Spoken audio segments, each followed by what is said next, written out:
Hello students. मैं Aditya Kumar Gautam IIT Kanpur से आपका इस सेशन के लिए मैं वेलकम करता हूं।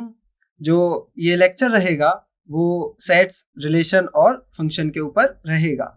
तो हम साथ के साथ ये भी जानेंगे कि क्यों हमने रिलेशन को सेट के बाद पढ़ा और क्यों हमने फंक्शन को रिलेशन के बाद पढ़ा। तो जब भी आपने टॉपिक शुरू करें मैथ में, तो सबसे पहले और सबसे अहम बात जो आपको ध्यान रखनी होगी वो रहती है कि उस जो भी टॉपिक है उसकी डेफिनेशन क्या है। क्योंकि जो मैथ है, वो जो पूरी मैथ डेवलप हुई है वो डेफिनेशंस पर ही डेवलप हुई है। एक्सियम्स हैं, पोस्टुलेट्स हैं। तो बिना डेफिनेशन के आप आगे बढ़ नहीं सकते। तो कोशिश करिएगा और उस कोशिश को सक्सेस बनाने में मैं आपकी हेल्प करूंगा कि जो भी डेफिनेशन है वो क्लियर से क्लियर मैं रख सकूं। तो चलिए शुरू करते हैं कि सेट्स होते क्या हैं। तो शुरू करते हैं। तो ये है आज के लेक्चर की आउटलाइन। तो सबसे पहले हम जानेंगे कि डेफिनेशन क्या होती है, जो फॉर्मल डेफिनेशन है। फिर हम जानेंगे स्पेशल केसेस सेट्स के। फिर हम रिप्रेजेंटेशन ऑफ सेट्स को भी सीखेंगे कि हम किस तरीके से सेट्स को रिप्रेजेंट कर सकते हैं। और हम अलग अलग प्रकार के सेट्स भी जानेंगे जो कि मैथ में और या जब भी आप क्वेश्चन सॉल्व करें तो उनका जिक्र बार बार होता है। और फिर देखेंगे सेट्स में कि सबसेट्स क्या होते हैं और तरह तरह के सबसेट्स क्या होते हैं। तो शुरू करते हैं फॉर्मल डेफिनेशन के साथ। तो सेट, तो जैसा कि लिखा है कि set is a well defined collection of distinct object. तो यहाँ सेट कुछ नहीं है, एक कलेक्शन है जो कि जिस कलेक्शन में डिस्टिंक्ट ऑब्जेक्ट्स रहते हैं। अब हमारे पास चलो कलेक्शंस तो हो गया कि हमारे पास एक कलेक्शन है जिसमें अलग अलग प्रकार के ऑब्जेक्ट्स हैं, लेकिन वो कलेक्शन साथ ही साथ वेल डिफाइंड भी होना चाहिए। तो अगर इसे एग्जांपल से समझें कि अगर ये वाला एग्जांपल अगर आप लें कि अगर मैं बोलूं किसी से भी कि वर्ल्ड के बेस्ट से बेस्ट क्रिकेटर्स के नाम बताइए, तो कोई मेरे को शोएब अख्तर बोलेगा, किसी की लिस्ट में सचिन तेंदुलकर होगा, किसी की लिस्ट में सचिन तेंदुलकर नहीं होंगे। तो यहाँ जो हुआ है वो थोड़ा प्रॉब्लम क्रिएट करने वाली बात है, क्योंकि मैंने क्वेश्चन एक पूछा है और मेरे को आंसर अलग अलग मिल रहे हैं सेट में। जबकि इसी चीज को रोकने के लिए ये वर्ड को हम काफी महत्व देते हैं जो कि है वेल डिफाइंड। अगर हम चीजों को वेल डिफाइंड नहीं रखेंगे तो उस चीज को हमें दूसरे को बताने के लिए बहुत ही दिक्कत आ सकती है। जैसे कि अगर मैंने बोला, अगर हम इस एग्जांपल को देखें, ये एग्जांपल कहता है कि collection of all vowels in English alphabet. तो हमको पता है A, E, I, O, U, सिर्फ यही 5 वॉवल्स हैं जो कि इंग्लिश अल्फाबेट में होते हैं। इसके अलावा कोई वॉवल्स नहीं रहते।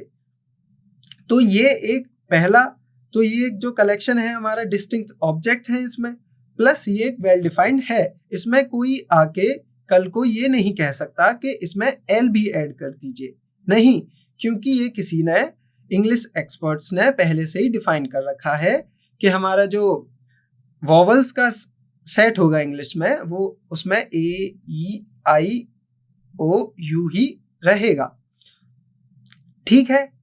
तो जो सेट है तो उसमें हम सिर्फ 2 ही चीज ढूंढते हैं, एक तो कलेक्शन होना चाहिए डिस्टिंक्ट ऑब्जेक्ट का, एक वो वेल डिफाइंड होना चाहिए।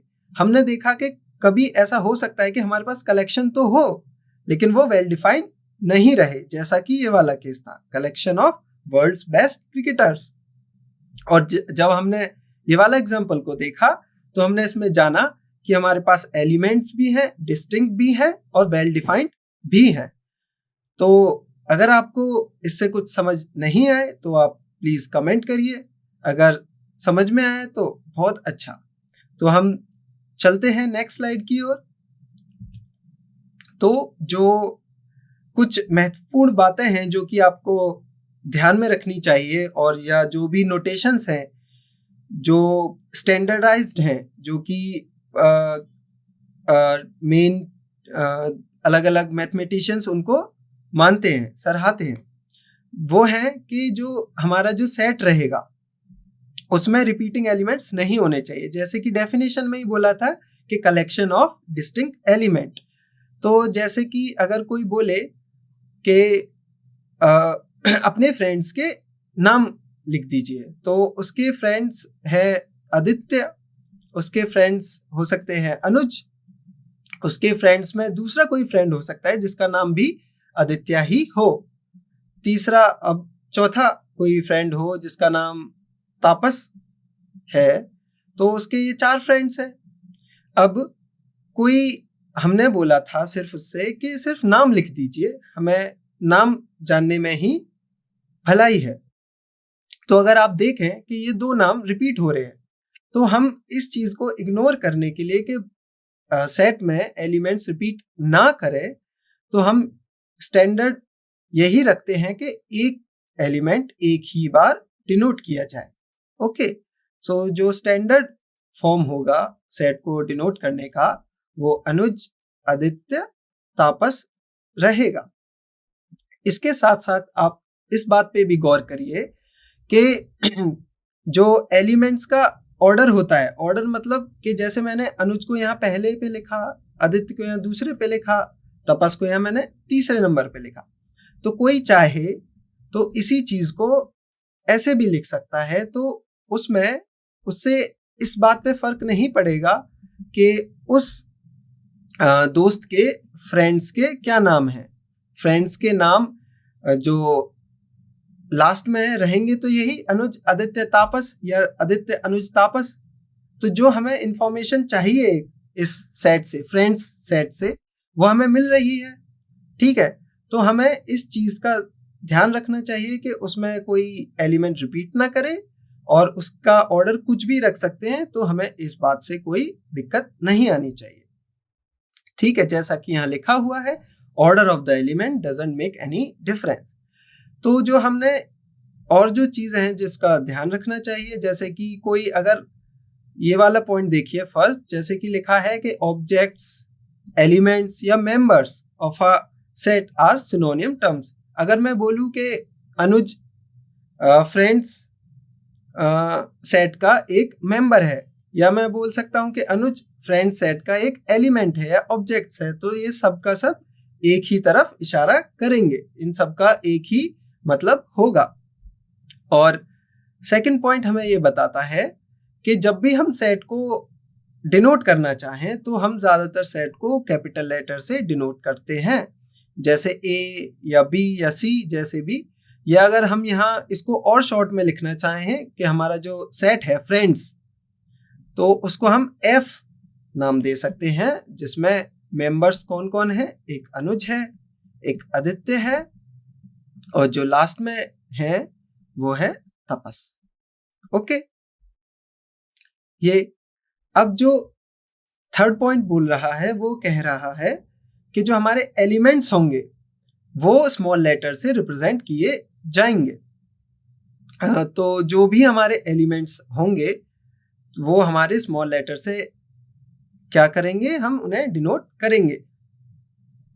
तो हम अगर एग्जांपल लें तो एक मेरा सेट हो सकता है ए बी सी डी। तो ये एक सेट को डिनोट करने का बेस्ट तरीका हो सकता है। ठीक है, अगर आप ये कोशिश करें capital A, capital B, capital C, capital D, तो यहाँ ये कंफ्यूजन क्रिएट कर सकता है। ठीक है, तो यही कंफ्यूजन क्रिएट ना हो इसीलिए हम क्या करते हैं, एलिमेंट्स को स्मॉल लेटर से डिनोट करने की कोशिश करते हैं और सेट को कैपिटल लेटर से डिनोट करते हैं। ठीक है, तो नेक्स्ट स्लाइड में हम देखते हैं कि स्पेशल सेट्स क्या क्या होते हैं, जो आपने पढ़े होंगे, देखे होंगे, तो हम उनको कैसे डिनोट करते हैं। तो एक जो अभी तक आपने पढ़ा होगा जो कि है नेचुरल नंबर्स का सेट, जिसमें कि कैसे एलिमेंट्स होते हैं, ये जो सेट होता है नेचुरल नंबर्स का, वो क्या होता है, काउंटिंग नंबर्स का सेट, जैसे कि 1 2 3 डॉट डॉट डॉट और ये आगे चलते जाते हैं।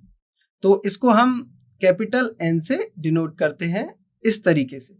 ओके, और हमारे पास है इंटीजर्स का सेट। इंटीजर्स में क्या आते हैं, इंटीजर्स में आते हैं नेचुरल नंबर्स, ठीक है। इंटीजर्स में 0 भी आता है और इंटीजर्स में नेगेटिव नेचुरल नंबर्स भी आते हैं, मतलब -1 -2 -3 टिल, ठीक है।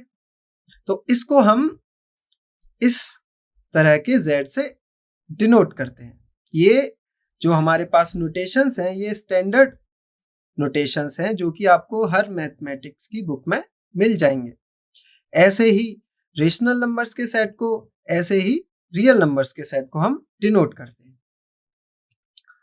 तो और अगर जैसे कि हमारे पास ये रियल नंबर्स का अगर हम यहाँ प्लस लिख दें तो इसका मीनिंग होता है क्या, कि ऐसा सेट, ऐसा रियल नंबर्स का सेट जिसमें सिर्फ पॉजिटिव रियल नंबर्स ही हों, मतलब पॉजिटिव। अगर हमने यहाँ प्लस लिख दिया तो उसका मतलब ये बन जाएगा कि वहाँ उस सेट में पॉजिटिव रियल नंबर्स हों। जैसे इसमें पॉजिटिव रेशनल नंबर्स है और इसमें पॉजिटिव इंटीजर नंबर्स है, ठीक है।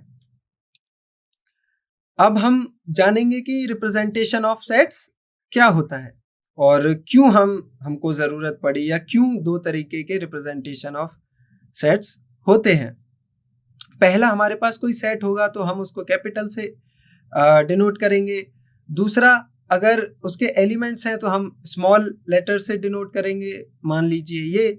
और जैसे ही हमारे पास एक सेट बन जाएगा तो हम उसे कर्ली ब्रेसेस में क्लोज कर देंगे, जिससे कि हमें पता रहे कौन एलिमेंट है, कौन सेट है और हमारा सेट क्या है, ठीक है। अब मान लीजिए कभी कभी ऐसा होता है कि सेट को कभी कभी एलिमेंट के अकॉर्डिंग हम लिख सकते हैं। जैसे अगर मैं बोलना चाहूँ कि आपके दोस्तों के नाम लिखिए, तो आप जैसे कि हमने इससे पिछली स्लाइड में लिखा, अनुज, आदित्य और तापस, ठीक है। तो ये जो फॉर्म होती है वो होती है set builder form. Set builder form, ये फॉर्म मेनली तब लिखी जाती है जब हमारे पास कोई एक प्रॉपर्टी ना हो शॉर्ट हैंड में लिखने के लिए। अब शॉर्ट हैंड से क्या मतलब है मेरा, शॉर्ट हैंड से मतलब है कि मान लीजिए एक हमारे पास कंपनी है, हमारे पास सी कंपनी है जिसमें 1000 वर्कर्स काम करते हैं, 1000 वर्कर्स काम करते हैं, ठीक है।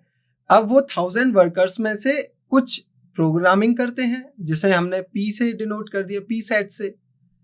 कुछ सिर्फ डेटा एंट्री ऑपरेटर्स हैं और कुछ और नाम दे दिया हमने उनको, ठीक है। तो यहाँ पे हमने 1000 वर्कर्स को अलग अलग कैटेगरी में डिवाइड कर दिया, जिस हमने वो कैटेगरी को प्रेफरेंस ऐसे दिया कि जो भी वो काम करते हैं हमने वो नाम दे दिया। तो मान लीजिए इसमें 500 लोग हैं जो कि प्रोग्रामिंग करते हैं, तो मैंने उसको पी से डिनोट कर दिया, ठीक है। तो मैं इस जो सेट है प्रोग्रामिंग वाले का, तो मैं ये लिख सकता हूँ शॉर्ट हैंड में कि अगर मेरे को इनविटेशन भेजना है सिर्फ प्रोग्रामिंग वाले लोगों को, तो मैं सिर्फ बोल सकता हूँ कि मैं अपने सेक्रेटरी से बोल सकता हूँ, जाइए कि जितने भी प्रोग्रामिंग करते हैं या प्रोग्रामिंग डिपार्टमेंट में काम करते हैं उनको इनविटेशन भेज दीजिए। तो ये मेरे लिए कितनी इजी रहेगा कि सामने वाले को बताना कि मैं किन स्पेसिफिक लोगों को इनवाइट करना चाह रहा हूँ। वरना मेरे को अगर ये डिपार्टमेंट नहीं बने हुए होते तो मैं हर एक इंडिविजुअल 500 लोगों का नाम बोलता, फिर अपने सेक्रेटरी को बताता कि ये 500 लोग हैं जिनको हमको इनविटेशन भेजना है। तो आप ही बताइए कि कौन सा मेथड ज़्यादा इजी है इस वे में। तो हमारा जो मेथड है वो पहला वाला बहुत इजी पड़ेगा। क्यों? क्योंकि हमने कुछ ही शब्दों के माध्यम से हमने ये बोल दिया कि जाइए प्रोग्रामिंग वाले लोगों को इनविटेशन भेज दीजिए, और कहाँ हम वरना 500 लोगों की लिस्ट बनाते तब जाके उनको इनविटेशन भेजते, मतलब एक एक करके नाम बोलते फिर भेजते। ठीक है, इस तरीके से जो रोस्टर फॉर्म है वो बहुत ही मददगार हेल्प करती है। ठीक है, तो यहाँ पे रोस्टर फॉर्म बस शॉर्ट हैंड फॉर्म में काम आती है कि हमें कोई भी बड़ी चीज को छोटे वे में प्रेजेंट कर दे। ऐसे ही अगर सेट बिल्डर फॉर्म हमें तब काम आती है जब हमारे पास ऐसी कोई प्रॉपर्टी ना हो कि हम किसी बड़ी चीज को छोटे में वो कर दें, छोटे में समा सकें। जैसे कि अभी किया हमने कि 500 लोगों को एक ही डिपार्टमेंट से रिलेट करते थे तो हमने कर दिया। अगर मान लीजिए ऐसा कोई डिपार्टमेंट है ही नहीं और हमको भेजना है, तो उस तरीके को तो हम सिर्फ सेट बिल्डर फॉर्म से ही बता सकते हैं, जो कि सबसे आसान तरीका होगा, क्योंकि उसकी कोई अलग से प्रॉपर्टी नहीं है कि हम कुछ ही कम शब्दों में बता सके सामने वाले को। उसके लिए हमें सिर्फ एक एक करके एक एक एलिमेंट को बताना पड़ेगा ही पड़ेगा। ठीक है, तो और एग्जांपल्स की हेल्प से हम समझने की कोशिश करेंगे कि रोस्टर फॉर्म, टेबुलर फॉर्म क्या होती है और सेट बिल्डर फॉर्म क्या होती है। तो अगर आपको ये एग्जांपल ना भी समझ में आए तो आप नेक्स्ट स्लाइड में मैं आपको और एग्जांपल्स दूंगा जो आपको और बेटर तरीके से समझ में आएंगे। तो जो रोस्टर फॉर्म है उसमें हम एलिमेंट्स को कैसे सेपरेट करते हैं, जैसे कि ये लिखा हुआ है कि all elements of a set are listed, the elements are being separated by comma and enclosed by within braces. ठीक है, तो अब ये मान लीजिए the set of all even positive integers less than 7, तो हम इसको कैसे डिनोट करेंगे, तो the set of all even positive integers less than 7, तो हमको जैसे ये है हमारे पास एक सेट है जिस सेट में क्या है, set of all even positive integers. अब इवन नंबर क्या होते हैं, जो कि 2 के मल्टीपल्स में होते हैं, तो हमें ऐसे नंबर्स लेने हैं, ऐसे पॉजिटिव इंटीजर्स लेने हैं और ऐसे इवन पॉजिटिव इंटीजर्स लेने हैं जो 7 से छोटे हों। तो जो कि क्या क्या है, 2, 4, 6। ठीक है, तो ये हमारे पास एक तरीका है रिप्रेजेंट करने का, और ये हमारे पास वर्ड्स के जरिए दूसरा तरीका है रिप्रेजेंट करने का। ठीक है, तो जानते हैं सेट बिल्डर फॉर्म। तो जैसा कि मैंने पहले बताया कि सेट बिल्डर फॉर्म में हम इंडिविजुअल एलिमेंट्स को लिस्ट करते हैं जिसमें कि कोई प्रॉपर्टीज ना पोजेस की हुई हो, कि हम उसको बता नहीं सकते एक प्रॉपर्टीज के थ्रू। ठीक है, तो क्लियर सेट बिल्डर फॉर्म। ठीक है, कार्डिनैलिटी ऑफ सेट, तो हमारे पास सेट, हमने अब सेट पढ़ा, तो अ सेट में अब कुछ एलिमेंट्स होंगे। तो जो एलिमेंट्स हैं सेट के, तो हम उसको एक वर्ड से डिनोट करते हैं जो कि है कार्डिनैलिटी ऑफ सेट। मान लीजिए हमारे पास एक सेट है जिसमें 5 एलिमेंट्स हैं।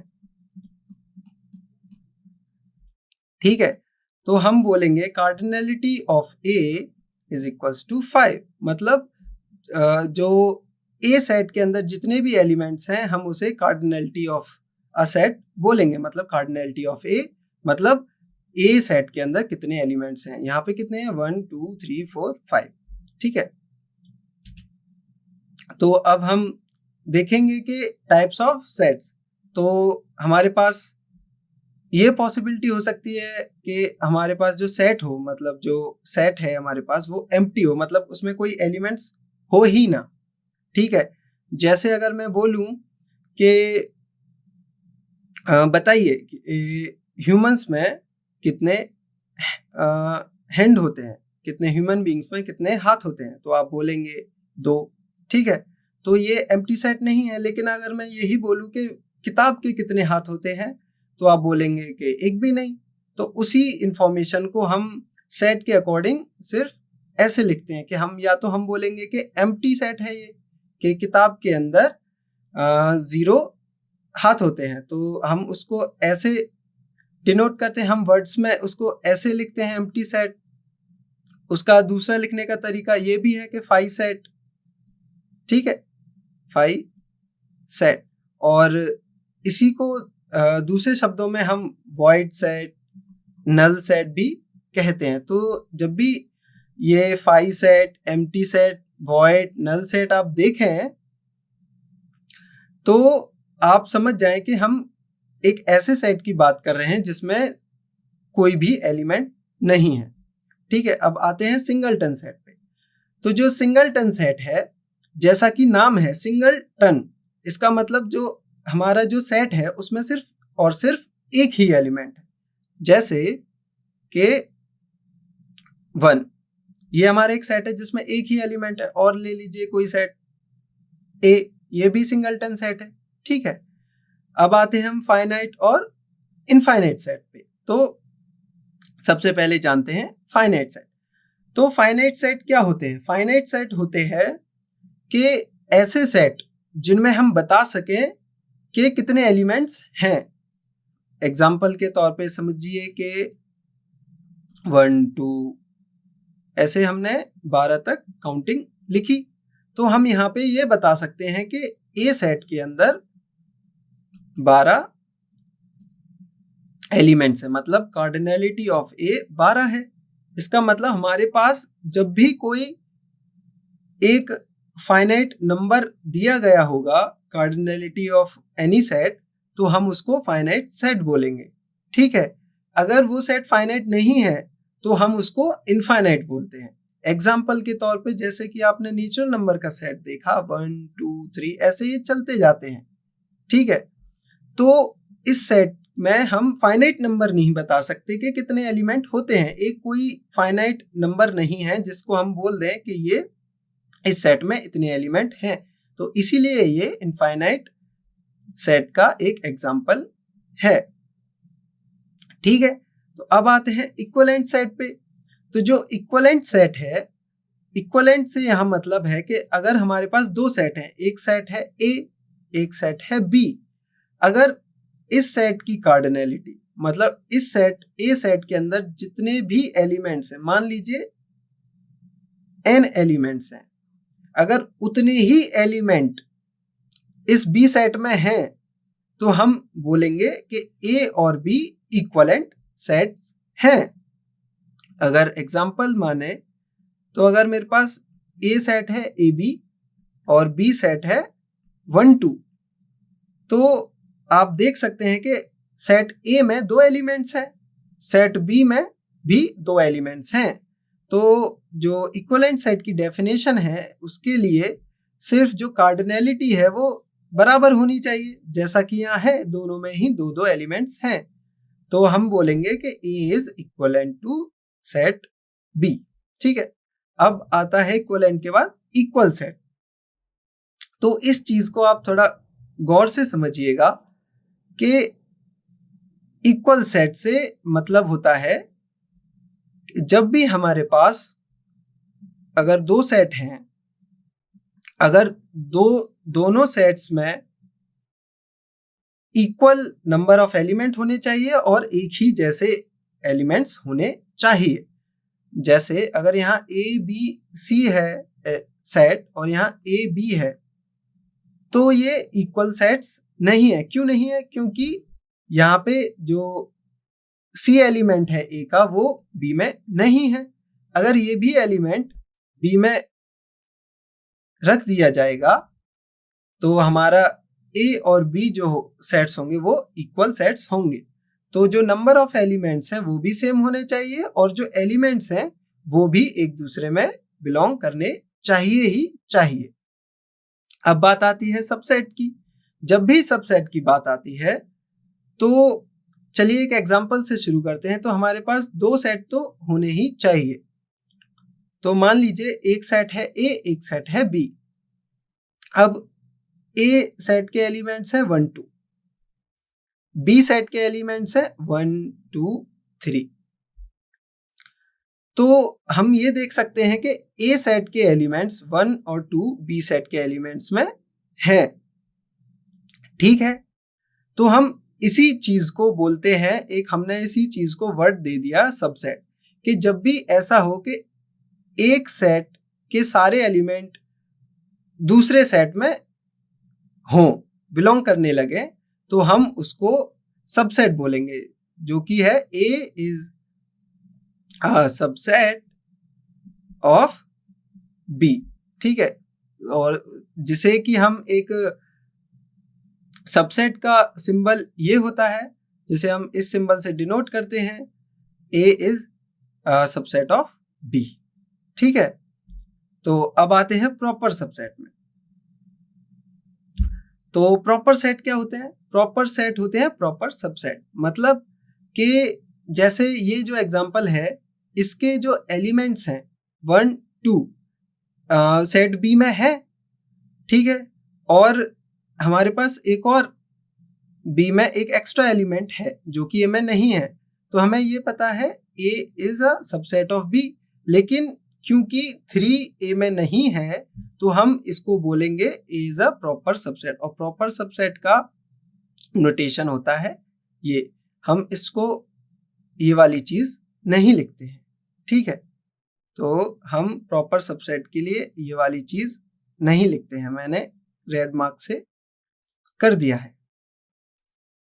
ठीक है, तो अब देखिए इम्प्रॉपर सेट। इम्प्रॉपर सेट होते हैं जब भी,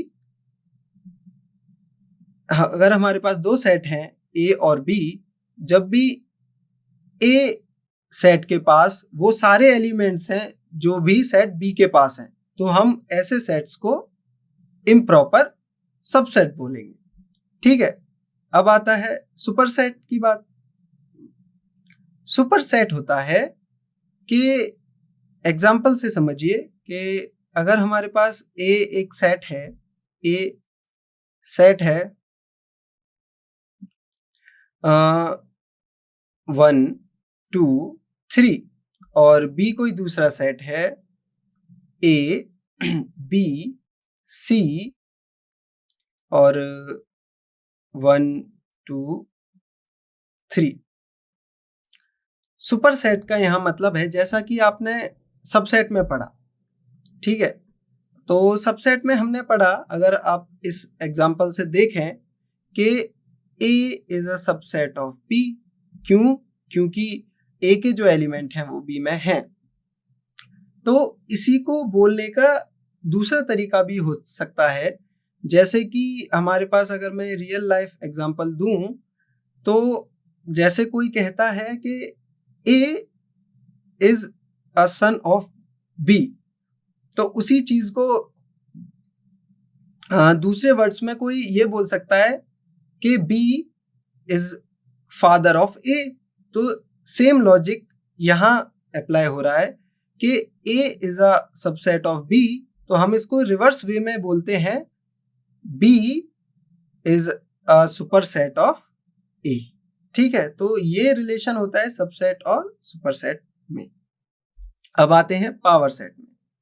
तो पावर सेट एक ऐसा सेट है, एक ऐसा कलेक्शन ऑफ एलिमेंट्स है जिसमें कि सारे पॉसिबल सबसेट्स हम कंसीडर करते हैं। एग्जाम्पल के तौर पे जैसे ए के एलिमेंट्स हैं ए बी, तो जब भी हम पावर सेट की बात करेंगे तो सबसे पहले तो हम पावर सेट को P ऑफ ए से डिनोट करेंगे।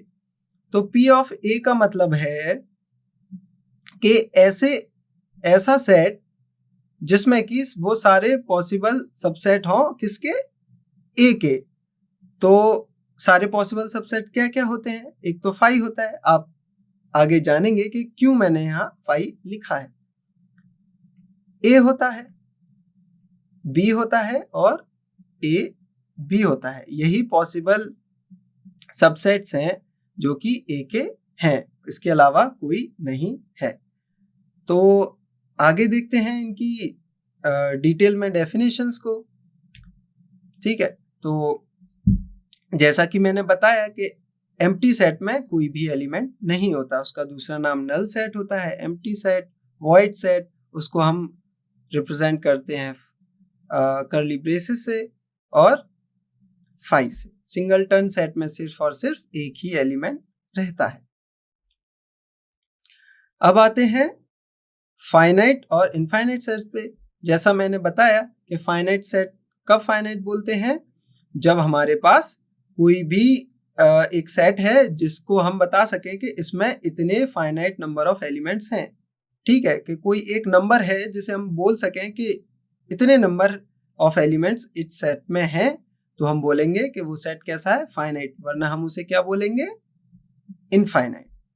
ठीक है, अब यूनिवर्सल सेट क्या होता है? तो यूनिवर्सल सेट होता है ऐसा सेट जो कि ऐसे एलिमेंट्स रखे, ऐसे एलिमेंट्स उसके पास होने चाहिए कि मान लीजिए एग्जांपल के तौर पे कि हमारे पास ए दे रखा है, ए और बी सेट दे रखा है 1 और 2। तो अगर मेरे से यूनिवर्सल सेट किसी ने बोला कि आप यूनिवर्सल सेट बनाइए, तो यूनिवर्सल सेट होगा ए बी 1 2। ठीक है, तो जब भी हम यूनिवर्सल सेट की बात करेंगे तो हमारे पास कुछ सेट्स पहले से ही पता होने चाहिए। ठीक है, जिसके आधार पर हम यूनिवर्सल सेट को बना सके। और यूनिवर्सल सेट में ऐसे एलिमेंट्स होंगे जो कि हमें जो भी गिवन सबसेट दिए हैं यूनिवर्सल सेट के, उनके एलिमेंट्स उसके अंदर होने ही चाहिए। ठीक है, तो हम आगे आते हैं इक्विवेलेंट सेट पे। इक्विवेलेंट सेट जैसा कि मैंने बताया, number of elements in set A अगर बी इक्वल हो number of elements in set B. ठीक है, अब आता है इक्वल सेट्स पे। इक्वल सेट पे जैसा कि मैंने बताया कि अगर ए और बी में एग्जैक्टली सेम एलिमेंट्स हैं, मतलब सेम नंबर ऑफ एलिमेंट्स हैं और जो भी एलिमेंट्स हैं वो एकदम सेम है, तो हम बोलेंगे कि ए और बी कैसे सेट्स हैं, इक्वल सेट्स। ठीक है, तो अब आते हैं हम सबसेट पे। तो जैसा कि मैंने बताया सबसेट क्या होता है। सबसेट, जब भी हम सबसेट की बात करें तो हमारे पास दो सेट होंगे, ए और बी। तो अगर ए सबसेट है, अगर हम ए को सबसेट बोल रहे हैं बी का, ये इसका नोटेशन था जैसा कि मैंने बताया कि ए अगर सबसेट है तो ए के जो एलिमेंट्स होंगे वो बी के अंदर होंगे। एग्जाम्पल के तौर पे मैंने बताए थे कि 1 2 और बी मान लीजिए 1 2 3, तो 1 बी में है, 2 भी बी में है। ठीक है, प्रॉपर सेट का बताया था कि ये जो मैंने एग्जाम्पल दिया है एक प्रॉपर सेट का ही दिया है। क्यों ये प्रॉपर है? क्योंकि हमारे पास एक एलिमेंट है जो कि ए सेट के पास नहीं है। ठीक है, अगर ये भी एलिमेंट ए सेट के पास होता तब हम उसको बोल देते इम्प्रॉपर सबसेट। ओके, तो सबसेट की कुछ पॉइंट्स हैं जिसको ध्यान रखना चाहिए। जैसे कि कोई भी सेट है वो खुद का सबसेट होगा। क्यों होगा? क्योंकि सबसेट की डेफिनेशन है कि हम कहना, ये पॉइंट हमसे कह रहा है कि अगर ए कोई सेट है तो ए खुद का सबसेट होगा। अब सबसेट के लिए क्या होना चाहिए कि इसके सारे एलिमेंट इसमें होने चाहिए कि नहीं होने चाहिए? हाँ, होने चाहिए। ठीक है, तो अब हमको पता है यहाँ भी ए सेट है, यहाँ भी ए सेट है। जाहिर सी बात है ना कि यहाँ जो भी एलिमेंट्स होंगे वही एलिमेंट्स यहाँ भी होंगे। तो डेफिनेशन से अगर हम जाएं तो कोई भी सेट खुद का एक सबसेट होता है। अब phi is a subset of every set. हम कह रहे हैं phi is a subset of every set. ऐसा क्यों होता है? ऐसा इसलिए होता है, अगर आप इसका रीजन जानना चाहें, अगर मान लीजिए कि ये सबसेट नहीं है, हम चलिए कॉन्ट्राडिक्शन से प्रूफ करते हैं। मान लीजिए कि phi is not a subset of any set, मान लीजिए A। ठीक है, तो इसका क्या मतलब है? हम कब कहते हैं कि कोई सेट दूसरे का सबसेट है? जब हमें इस सेट से दूसरे सेट पे एलिमेंट्स मिल जाएं। अगर हम बोल रहे हैं कि सबसेट नहीं है तो हम ये कह सकते हैं ना कि जो इसके एलिमेंट्स हैं वो इसमें है ही नहीं। ठीक है, तो हम बोल रहे हैं यहाँ पे, अगर हमने ये चीज मानी है कि phi is not a subset of A, इसका मतलब है कि यहाँ पे फाई में मेरे को ऐसे एलिमेंट्स मिलेंगे जो ए में नहीं है। लेकिन फाई की डेफिनेशन ही ये है कि फाई की में तो कोई एलिमेंट्स है ही नहीं, तो हम कैसे बात कर सकते हैं कि फाई में एलिमेंट्स हैं? तो ये दो चीज आपस में कॉन्ट्राडिक्ट कर रही है ना। तो इसी वजह से हम कहते हैं कि phi is a subset of every set. ठीक है, अब इस पॉइंट को देखिए कि अगर हमारे पास कोई सेट है ए जिसमें m एलिमेंट्स हैं, तो नंबर ऑफ सबसेट जो होंगे वो 2m होंगे। ठीक है, चलिए इसे एग्जाम्पल के से अच्छे से समझें। अगर मान लीजिए मेरे पास एक सेट है ए जिसमें 2 एलिमेंट्स हैं। ठीक है, अब मेरे पास जब मैं एलिमेंट्स काउंट करूंगा सबसेट के, तो मेरे पास एक तरीका है जिससे आप समझ सकते हैं। जैसे कि मैं वन एलिमेंट को दो तरीके से देख सकता हूं कि मैं इससे एक ऐसा सेट बनाऊं जिसमें ए हो, मतलब ए उस सेट में है और ए उस सेट में नहीं है। यह मतलब यस मतलब है, नो मतलब उस सेट में नहीं है। सेम दो के लिए भी, मतलब एक सबसेट ए का ऐसा हो सकता है जिसमें 2 नहीं हो। ठीक है, और एक सबसेट ऐसा हो सकता है जिसमें 2 हो। ठीक है, तो हमारे पास इस एलिमेंट के लिए भी 2 पॉसिबिलिटीज है, इस एलिमेंट के लिए भी 2 पॉसिबिलिटीज है। आइए अब इन्हें कनेक्ट करने की कोशिश करते हैं।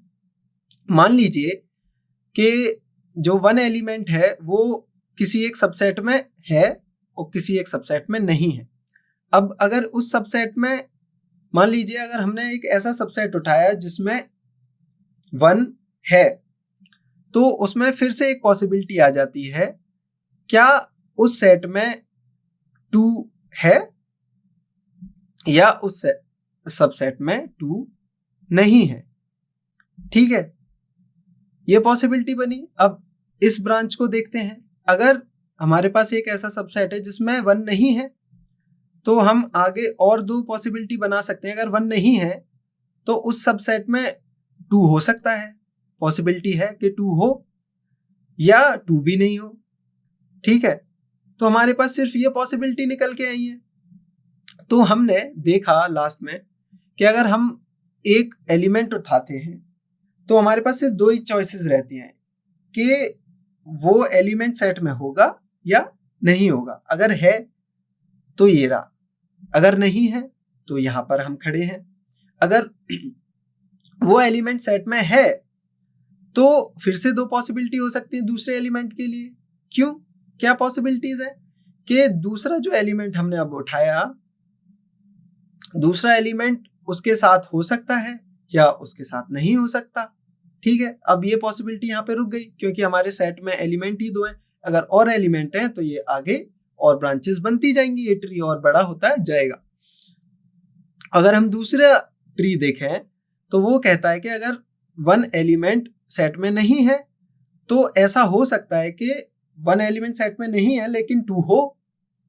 ठीक है, या अगर 1 एलिमेंट सेट में नहीं है तो 2 भी नहीं है। ठीक है, अब और पॉसिबिलिटी मेरे को दिख नहीं रही। ठीक है, तो हमारे पास ये और ये सिर्फ 4 पॉसिबिलिटी निकल के आई। तो यहां से हम देख सकते हैं कि हम इन पॉसिबिलिटीज के थ्रू 4 सबसेट क्रिएट कर सकते हैं। एक सबसेट में 1 भी होगा, 2 भी होगा। ठीक है, दूसरे सबसेट में 1 होगा लेकिन 2 नहीं होगा। तीसरे सबसेट में 1 होगा लेकिन 2 नहीं होगा। सॉरी, 1 नहीं होगा, 2 होगा। और चौथा एक सबसेट बनाएंगे जिसमें 1 नहीं हो और 2 भी ना हो। तो मैथमेटिकली जो हम लिखेंगे वो क्या लिखेंगे, तो पहली चॉइस के लिए 1 है, 2 भी है, तो हमने ये लिख दिया, एक सबसेट ये है। दूसरी पॉसिबिलिटी के लिए 1 है, 2 नहीं है। ठीक है, 1 है, 2 नहीं है, नहीं लिखा 2। तीसरी पॉसिबिलिटी के लिए 1 नहीं है लेकिन 2 है। ठीक है, 1 नहीं है, 2 है। चौथी पॉसिबिलिटी के लिए 1 भी नहीं है, 2 भी नहीं है, मतलब कोई एलिमेंट है ही नहीं, मतलब 5 सेट। ऐसे बना सकता हूं। अब ये जो मेरे सबसेट बने, अब इनका मैं कलेक्शन लूं, ठीक है, यही मेरा पावर सेट होता है। यही मैंने पावर सेट की डेफिनेशन बताई थी, ठीक है। अगर और पावर सेट की डेफिनेशन ही यही होती है, सब कलेक्शन ऑफ पॉसिबल सबसेट्स, ठीक है, ऑल द पॉसिबल सबसेट। तो हमने सारे पॉसिबल सबसेट निकाल लिए हैं, और हमें अगर हम इन्हें काउंट करें तो वो कितने हैं? 4 हैं। 4 मतलब 2 इंटू 2, जिसका मतलब है 2 की पावर 2। तो अगर हम बोले, इन जनरल बात करें कि अगर हमारे पास ए सेट है जिसके पास n एलिमेंट्स हैं, कार्डिनलिटी ऑफ ए n है, अगर कार्डिनलिटी ऑफ ए n है, तो हम ये वाली जो अप्रोच है ये जो हमने अप्रोच बनाई है यस नो वाली, जिसमें एलिमेंट्स हैं और ऐसे सेट जिसमें एलिमेंट्स नहीं है, ऐसी अप्रोच बनाई है।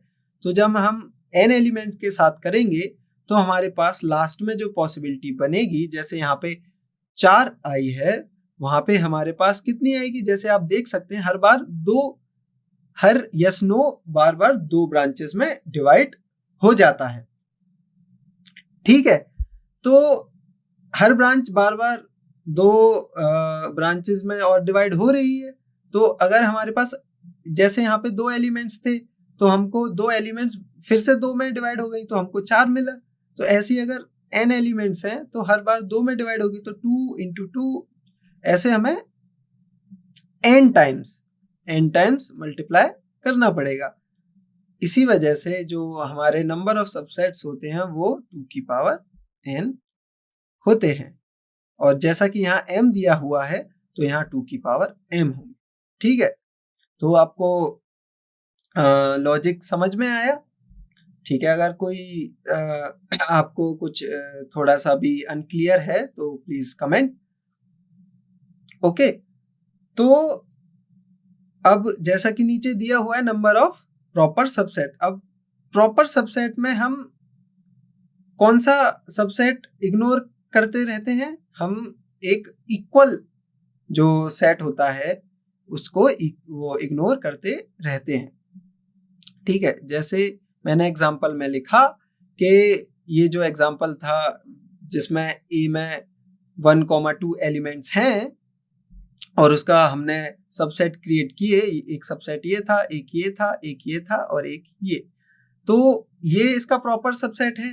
क्यों है? क्योंकि इसमें तो कोई एलिमेंट है ही नहीं और ये एक सबसेट है ए का, तो ये प्रॉपर सबसेट है।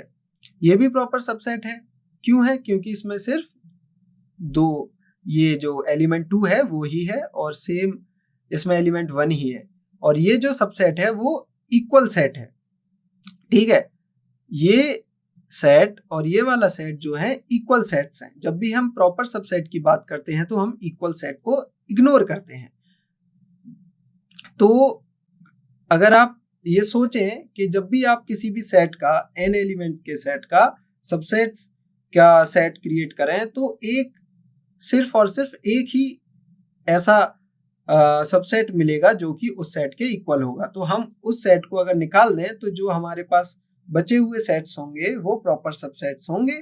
तो इसीलिए हमने क्या किया कि नंबर ऑफ प्रॉपर सबसेट को 2m-1 लिख दिया। जो -1 हुआ है वो एक इम्प्रॉपर सबसेट को माइनस किया गया है, ठीक है। तो नेक्स्ट सुपरसेट, जैसा कि मैंने बताया कि सबसेट को ही समझने का दूसरा तरीका होता है। जैसे A is a subset of B, इसी को बोलते हैं हम दूसरे वर्ड्स में B is called superset of A, ठीक है। अब क्वेश्चन देखते हैं। तो हमारे पास 3 सेट्स हैं A, B, C, और हमारे पास कंडीशन दी हुई है A जो है वो बिलोंग करता है B में, ठीक है।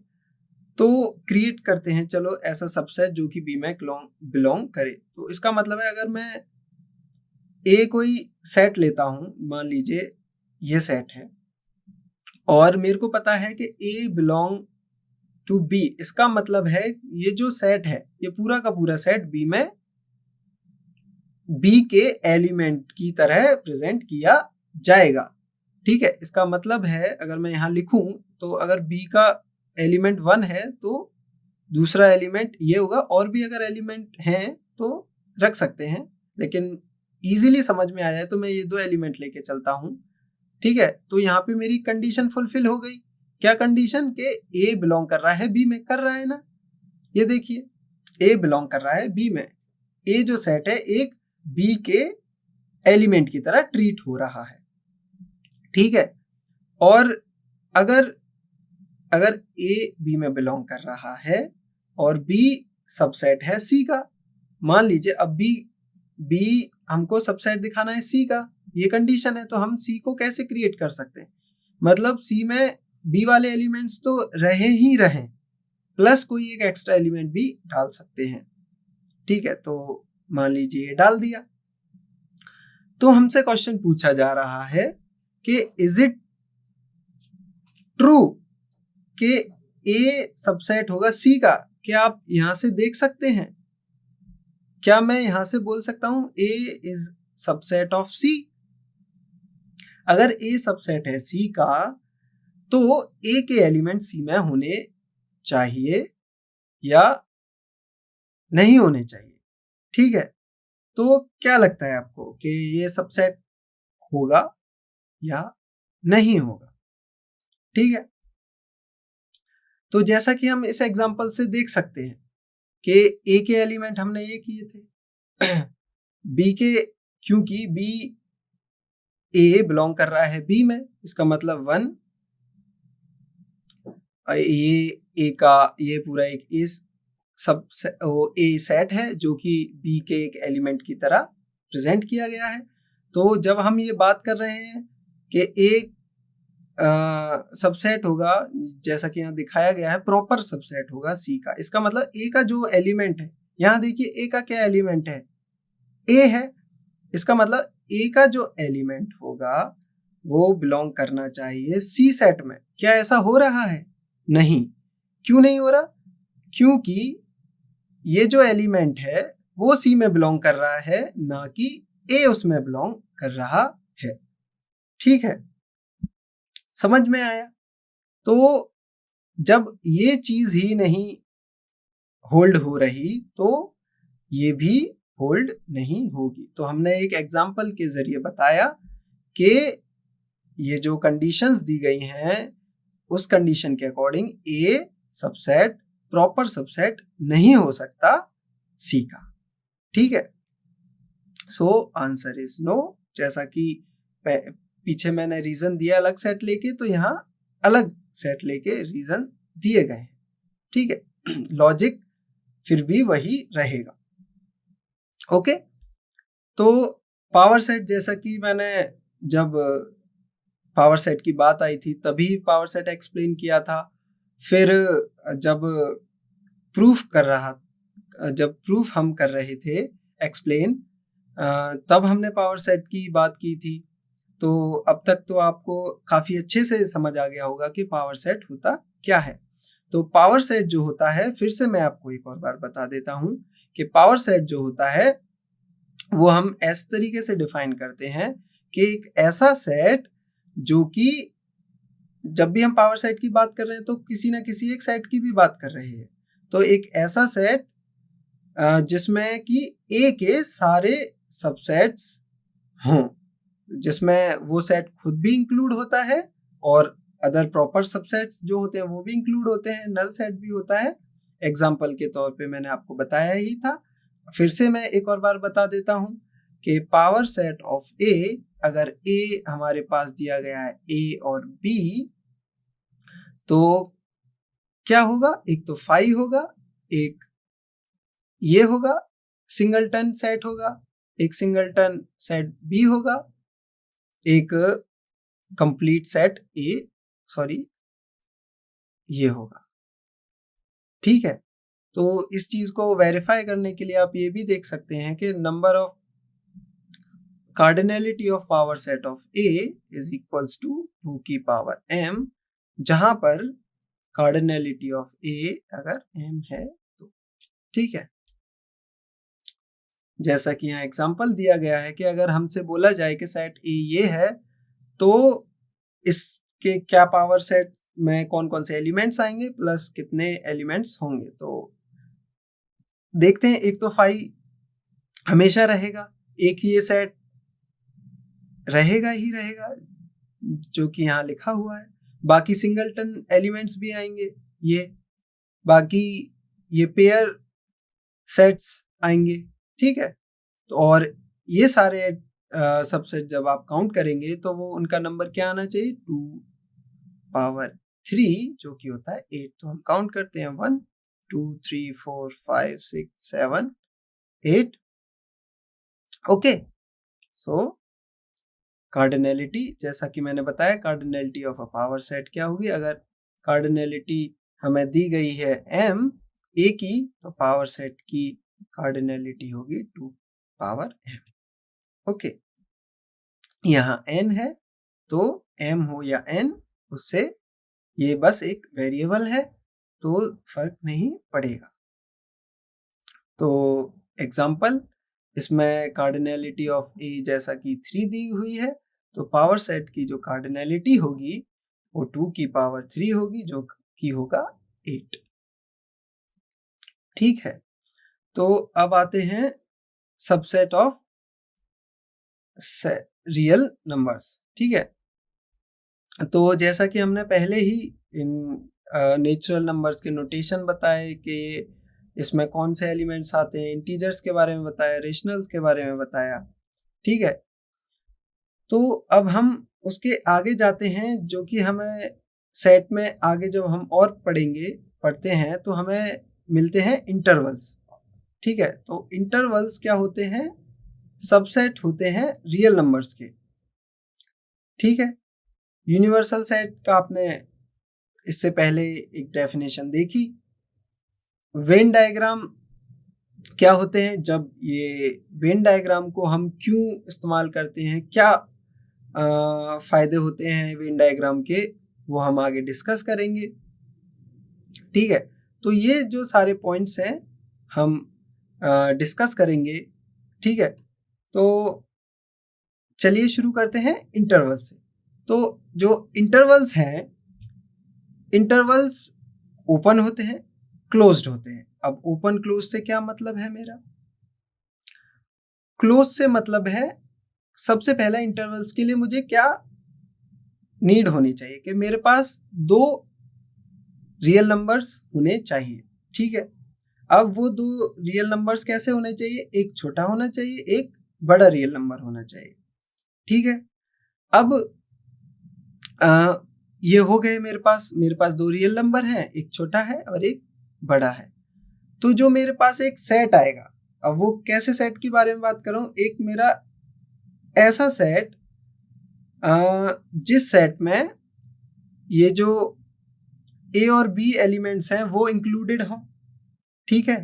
मतलब ए और बी भी इंक्लूडेड हों और उनके बीच में जितने भी रियल नंबर्स आते हैं वो भी इंक्लूडेड हों, तो हम ऐसे सेट को क्लोज्ड सेट बोलते हैं, ठीक है। और उनको ऐसे रेक्टेंगुलर तरीके से प्रेजेंट किया जाता है, जिसका मतलब होता है कि ये जो एंड पॉइंट्स हैं ए और बी, ये भी इस सेट का हिस्सा हैं, मतलब ए और बी भी सेट से बिलोंग करते हैं, ठीक है। ये होता है क्लोज्ड इंटरवल्स।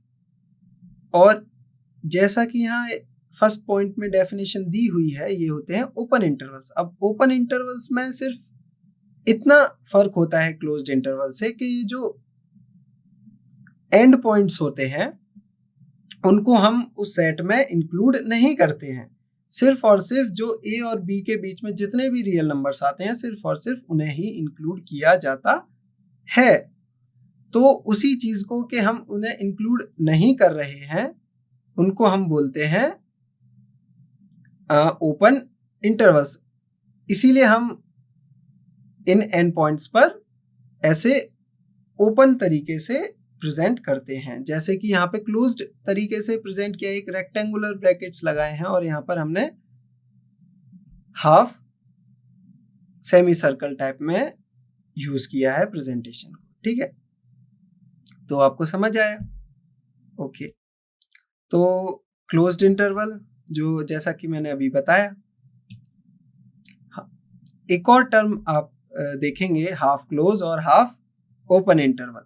तो half close half open interval का मतलब है या तो हमारी लेफ्ट हैंड साइड जो लेफ्ट एंड पॉइंट है वो उस सेट का हिस्सा होगा और राइट हैंड साइड वाला जो एंड पॉइंट है वो हिस्सा नहीं होगा सेट का, तब हम उसे कंसीडर करेंगे हाफ ओपन हाफ क्लोज्ड में। या ये हो सकता है कि राइट साइड वाला एंड पॉइंट इंक्लूडेड हो और लेफ्ट साइड वाला एंड पॉइंट इंक्लूडेड ना हो। ठीक है, ये दोनों ही case half open close interval के एग्जांपल्स हैं। ठीक है, एग्जांपल देखते हैं। एग्जांपल में जैसे कि ये लिखा है कि ये जो हमारी सेट बिल्डर फॉर्म है कि x, ये जो सिंबल है वो सच दैट का होता है, x such that x belongs to r, और मतलब हमारे x जो है वो रियल नंबर्स में से होने चाहिए और ऐसे रियल नंबर्स जो कि -5 से तो बड़े हों लेकिन 7 भी हो सकते हैं और 7 से छोटे भी हो सकते हैं। तब हम इसे अगर दूसरी फॉर्म में लिखना चाहें तो वो फॉर्म होगी, ओपन होगा -5 क्योंकि हमारे पास -5 इंक्लूडेड है नहीं और क्योंकि 7 इंक्लूडेड है तो हम उसे करेंगे क्लोज। तो सेम इसके साथ। ठीक है, तो एक और बात आती है कि जब हमारे पास सेट है तो उसकी लेंथ भी होगी। इंटरवल्स में हम लेंथ, कार्डिनैलिटी की जगह लेंथ की बात करते हैं। तो जो नंबर है वो लेंथ, हम यहाँ पे कार्डिनैलिटी की जगह इंटरवल्स में हम लेंथ के बारे में बात करते हैं। तो यहाँ पे जो अगर हमें इंटरवल दिया है ए बी, तो चाहे वो क्लोज्ड इंटरवल हो, चाहे वो ओपन इंटरवल हो, चाहे वो हाफ क्लोज हाफ ओपन हो, तो जब भी हम लेंथ के बारे में बात करें तो हम हमेशा बिगर रियल नंबर को स्मॉल रियल नंबर से माइनस करेंगे। मतलब जो हमारा राइट साइड का एंड पॉइंट है उसको लेफ्ट साइड के एंड पॉइंट से सब्ट्रैक्ट करेंगे अगर हमें लेंथ ऑफ इंटरवल फाइंड करनी है तो।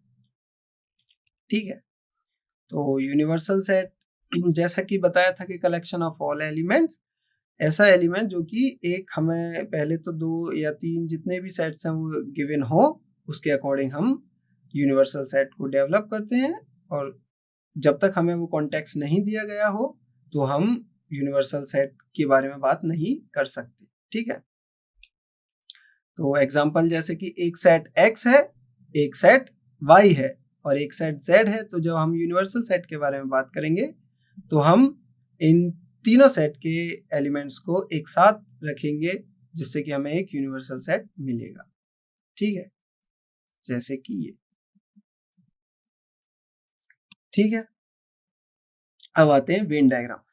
जब भी हमने सेट्स पढ़े, जैसे कि अभी हम सेट पढ़ा है, तो सेट्स हमें इंफॉर्मेशन देते हैं कि ये सेट है, तो जैसे ए सेट है तो ए सेट में जो एलिमेंट्स हैं वो कुछ हमें इंफॉर्मेशन दे रहे होंगे कुछ, तो उन इंफॉर्मेशन को इजीली हम विजुअली देख सकें, इजीली विजुअली समझ सकें, तो हम वेन डायग्राम्स का यूज करते हैं। ठीक है, तो वेन डायग्राम्स को हम मेनली सर्कल से, सेट्स को हम सर्कल से डिनोट करते हैं और ये होते हैं हमारे सेट्स के लिए, और यूनिवर्सल सेट को हम मेनली रेक्टेंगल की हेल्प से डिनोट करते हैं। ठीक है, तो एक एग्जांपल के से हम समझें कि वेन डायग्राम्स कैसे हेल्प करते हैं। अब मान लीजिए कि एक सेट है ए और दूसरा सेट है बी।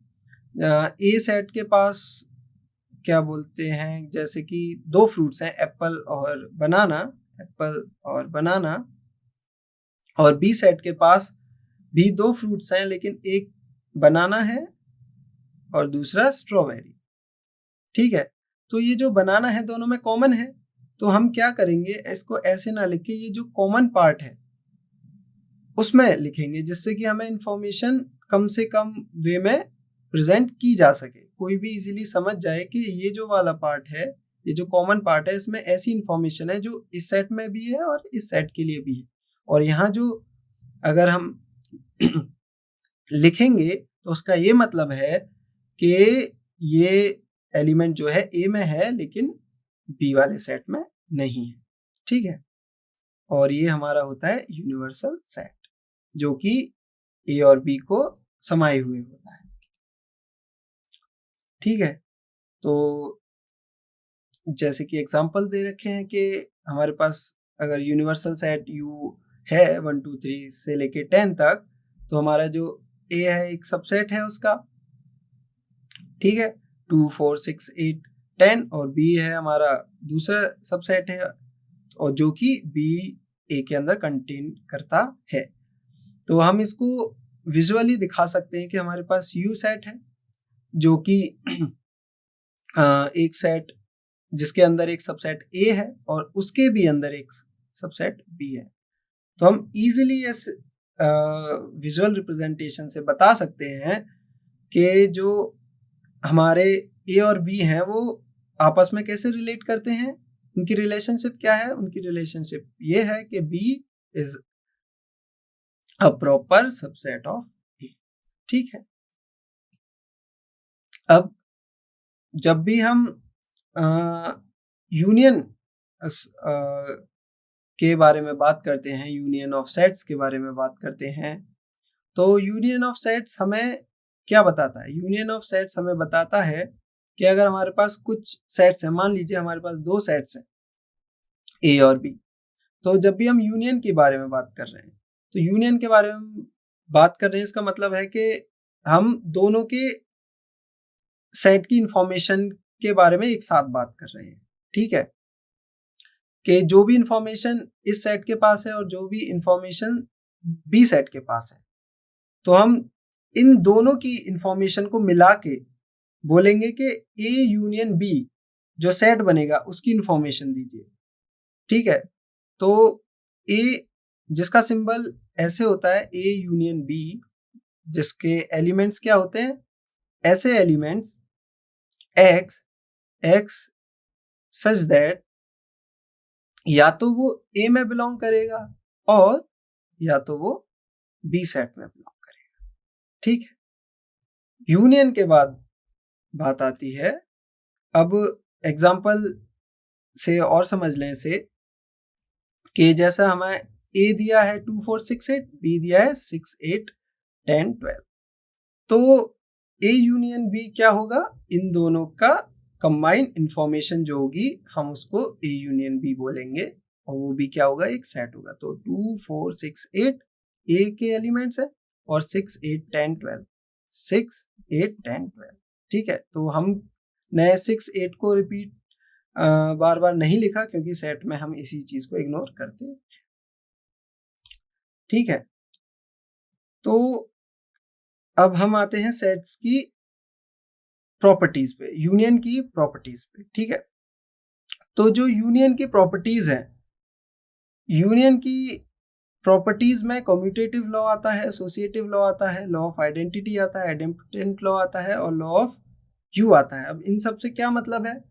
लॉ कम्यूटेटिव लॉ बोलता है कि अगर मेरे पास ए और बी सेट हैं, अगर मैं उनका यूनियन करूं, यूनियन मतलब कंबाइंड इंफॉर्मेशन अगर जानना चाहूं, मतलब पहले ए की इंफॉर्मेशन लूं फिर बी की इंफॉर्मेशन लूं, तो वो बराबर होगी कि अगर मैं पहले बी की इंफॉर्मेशन इकट्ठा करूं फिर ए की इंफॉर्मेशन इकट्ठा करूं उससे। ठीक है, अगर एग्जांपल से समझना चाहें कि अगर मेरे पास ए 1 और 2 है और बी 1 3 है, तो अगर ए यूनियन बी करूंगा तो मैं 1 2 लिखूंगा, फिर मैं बी की इंफॉर्मेशन लिखूंगा 1 3, जो कि ए यूनियन बी ये होगा। अगर मैं बी यूनियन ए करूंगा उसका मतलब होगा 1 3, फिर मैं ए की इंफॉर्मेशन को इसमें रखूंगा जो कि होगा 1 2।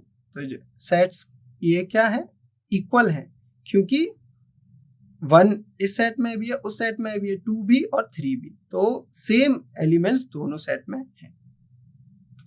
ठीक है, तो ये तो होता है हमारा कम्यूटेटिव लॉ। अब आता है एसोसिएटिव लॉ। एसोसिएटिव लॉ बोलता है कि जब भी हमारे पास 3 सेट्स हैं ए बी सी, तो अगर हम पहले इन दो का यूनियन करें, ए यूनियन बी, और फिर बचे हुए के साथ यूनियन करें, तो वो सेम होगा अगर हम पहले ये दो बी और सी का यूनियन करें, फिर यूनियन करें ए के साथ। ठीक है, तो एग्जाम्पल से अगर हम समझें तो सेम एग्जाम्पल लेते हैं 1 2 1 3 और C 2 4। तो अगर मैं A यूनियन B करूं तो वो मेरे को 1 2 3 देगा। अगर फिर मैं A यूनियन B के साथ C को भी यूनियन करूं तो वो मेरे को 1 2 3 4 देगा। ठीक है, ये इसके लिए। अब अगर मैं B यूनियन C करूं पहले तो वो मेरे को 1 2 3 4 देगा। अगर मैं इसको A के साथ यूनियन करूं तो भी मेरे को ये सेम सेट ही मिलेगा। तो अब आप देख सकते हैं कि दोनों सेट कैसे हैं, इक्वल हैं। अब लॉ ऑफ आइडेंटिटी कहता है कि A यूनियन फाई A होगा। तो मतलब A की इंफॉर्मेशन को अगर मैं फाई के साथ कंबाइन करना चाहूं तो मुझे सिर्फ A की ही इंफॉर्मेशन मिलेगी। जाहिर सी बात है, क्योंकि फाई में तो कोई इंफॉर्मेशन है ही नहीं, उसके पास तो 0 एलिमेंट्स हैं। तो मैं A के साथ कुछ नहीं इंफॉर्मेशन दूंगा तो मेरे को A ही तो मिलेगा ना सिर्फ। ठीक है, तो ये एक सिंपल सा इसका रीजन है। अब आइडेम्पोटेंट लॉ बोलता है कि अगर A के साथ मैं A की ही इंफॉर्मेशन मिला दूं तब भी मेरे पास A की ही आएगी। सिंपल सा लॉजिक है, इसमें कोई डाउट होना नहीं चाहिए। और जो लास्ट पॉइंट है, लॉ ऑफ यू, वो कहता है कि अगर मेरे पास यूनिवर्सल सेट है U, अगर मैं उसको यूनियन करूं A सेट के साथ तो क्या आएगा। अब हमें पता है यूनिवर्सल सेट बड़ा सेट है A का, मतलब A जो है यूनिवर्सल सेट का एक सबसेट है, मतलब U जो है सुपर सेट है A का। मतलब ये यूनिवर्सल सेट है और ये A सेट है, तब दोनों की इंफॉर्मेशन अगर मैं कंबाइन करूं तो मेरे को तो सिर्फ एक तरीके से U की ही इंफॉर्मेशन मिल रही है पूरी की पूरी। ठीक है, तो ये U देगा, तो जो कि यहाँ मेंशन किया हुआ है। तो इसी के साथ आज के लिए हम यहीं पर इस लेक्चर को एंड करेंगे। तो कल हम फिर से इस लेक्चर के आगे कंटिन्यू करेंगे। So thank you for this lecture.